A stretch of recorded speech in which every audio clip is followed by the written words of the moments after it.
Chapter 3 of Poppy Playtime just got a massive update with the ARG getting partially solved, some big new teasers, and even finally a reveal of who the Chapter 3 main antagonist is, and you won't believe it. So if you didn't know, recently, the developers of Poppy Playtime have been getting ready for Chapter 3 to release, and have started by updating their new ARG website with a bunch of code-locked folders that we need to solve, giving us just last week a bunch of teasers and documents for the upcoming game, which is super cool. However, yesterday, again, the ARG got a big update, where when going on the computer website and clicking on the mail icon, a new email can be seen from an unknown source titled Truth Bubbles to the Surface. And the email this time around reads, "We see we have your attention. Good. As promised, hidden in a box with old hi-8s and blank cassettes. Like so much else buried here. P.S. Same time Friday," where below we were given another teaser of some type of animation table and multiple new characters shown off, being this dog and unicorn who have shown up in other Chapter 3 trailers before, along with a couple of hard to read numbers at the top, which we touch more upon later. However, what's perhaps most interesting about this screenshot is that, like we said, it appears to be on some type of animation board used, of course, to animate cartoons and stuff, which, if true, is extremely intriguing because it tells us, along with making toys, Playtime Co might have also been making cartoons of some sort as well. But even cooler, along with this brand new email, if we go into the File Explorer and click on the confidential reports folder given to us in our last ARG video, the folder had since updated, showing us a brand new image of a bunch of the infamous red gas masks we've been seeing in the lead up to Chapter 3 for a while now. And furthermore, on top of the image, you could see a play button that, when clicking, plays a very interesting sound.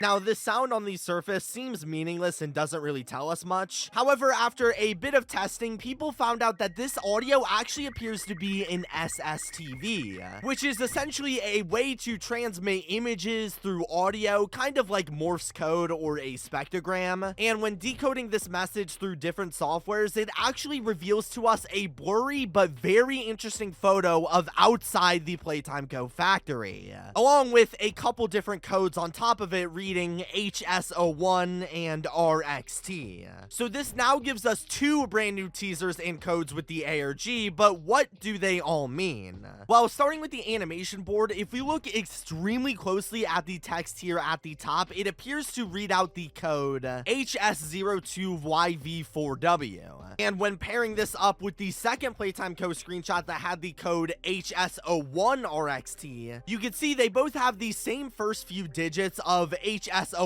and HSO2, with the HS possibly being the initials of an employee in the factory like HARLEY SAWYER, although I'm not sure, and the O1 and O2 being the order they come in. Then looking back at the first screenshot, we could see that they circle the end numbers but leave out the beginning ones, just giving us RXT, which, if we apply the same formula into the second screenshot, cutting off the first four numbers as well, gives us just YV4W. And then if you combine the two in order, we are given the code RXTYV4W, which is really cool but also really confusing. So what do we do with all this random gibberish? Well, judged by the fact that the code is so random and meaningless, it was theorized that this could be a cipher, or a way of scrambling a bunch of text in a way that hides a secret message when decoded. And more specifically, this looked like a visionaire cipher, which is a specific type of cipher that is way too hard for me to explain in this video. But all you need to know is we need two things: the mixed up text, which we already have, and a separate cipher key that can be used to decode all of the letters using certain websites. But now the question is, where are we supposed to get this key? Well, very conveniently, if you didn't watch my last video on the ARG, basically after solving some more puzzles, we were given this little incident report sheet that, when stretching out a ton, at the bottom revealed a mini message saying Nephilim, a religious definition of a giant, most likely referencing the Bigger Bodies initiative, where the employees created a bunch of literal giant toys. But what's most important about this word is that if we use it as the cipher's key with the previously mentioned code, the phrase will actually decode to reveal the word eternal with a 4. And if we go back to the ARG computer and File Explorer, if we click on the innovation folder, then the Bigger Bodies initiative folder that is password locked, and use this as the code, code, we will then unlock the folder that reveals to us 2 more new ones. One for experiment 1006, or the prototype, which is of course password locked itself, and also experiment 1188, which when clicking on reveals to us a massive document of the employees planning to create a brand new toy in the factory under the name experiment 1188, reading, in continuation of our work, experiment 1188 aims to leverage prior success in accordance with our golden path forward, iterating upon previous successful methods of enhanced mobility, as can be found in experiment 1160, who is another new toy we haven't heard about yet. We believe we have the opportunity to create our most sophisticated and capable bigger body to date. These extra measures will better facilitate 118's intended role for use in Home Sweet Home, which, if you didn't know, is an area in the Playcare Chapter 3's game location that has been mentioned a couple times throughout the ARG, and this document confirms that the experiment 1188 character was going to be living in this Home Sweet Home area. Furthermore, the document's material and methods section reads, the research team will begin by prepping the test subjects as per the Bigger Bodies Initiative guidelines. In light of project shortcomings in the cases 1187 and 1186, who were judged by their numbers, the 2 toys created before this experiment, believed to be blank, solutions for blank will be adjusted to a 3-to-1 mixture of blank to better aid in rerouting blood and oxygen blank. The document then describes what the creature was made out of, saying it was created with organic parts like brainstem, spinal cords, and a central nervous system, had a gas delivery apparatus affixed to the back of the esophagus, and yards of purple fabric overlayer matching the SC style guide, which according to these descriptors sounds like the employees describing the same exact character we see in the Chapter 3 trailers that show a large organic creature that spits out red gas from its mouth and has a purple fabric all over it, confirming that this purple creature we see in these trailers is experiment 1188, the toy that they talk about in this document, which matters a ton because the rest of the document reads, to further the cat-like qualities of the toy's anatomy, we've opted to include retraction devices within the paws,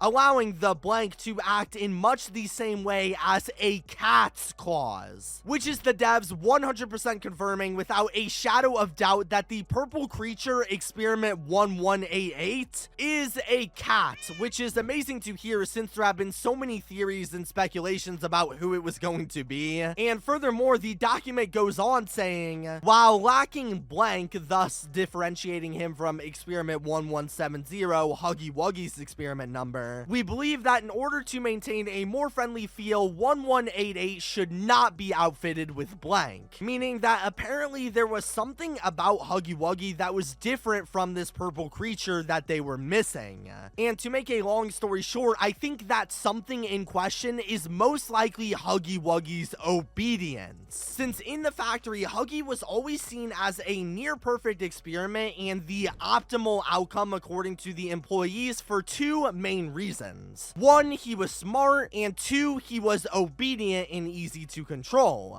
But judged from the fact that the employees here were brainstorming ways to make the purple creature look more friendly for some reason, that tells me that the purple creature, unlike Huggy, was not obedient and didn't listen to the employees, hence why they say they wanted to give the cat a more friendly feel so that way they don't come off as intimidating to the employees, especially if it was known to not listen and try to fight back. Furthermore, the rest of the document discussed more of the materials of the cat creature, saying they tried things like elastic plastic, the same stuff used to make mommy long legs stretchy, and even said something completely blanked out about experiment 1006, the prototype. But more importantly, in the conclusion, they said that the cat could contort or shrink to a third of its normal size, which we actually see happening in this Chapter 3 teaser screenshot, where the cat is seen much smaller than in other instances. But overall, a ton of news for Chapter 3 has been dropping. They made a full-blown new Steam page, which I'm making a video on as we speak. And plus, there were things in the ARG that we haven't solved yet, like the prototypes folder, that I'm sure will be insane when we do. So make sure to subscribe so you don't miss all those upcoming updates, and check out the first video on this ARG so you stay up to date with everything that happened. Like the video if you enjoyed, it means the world, and peace out, guys.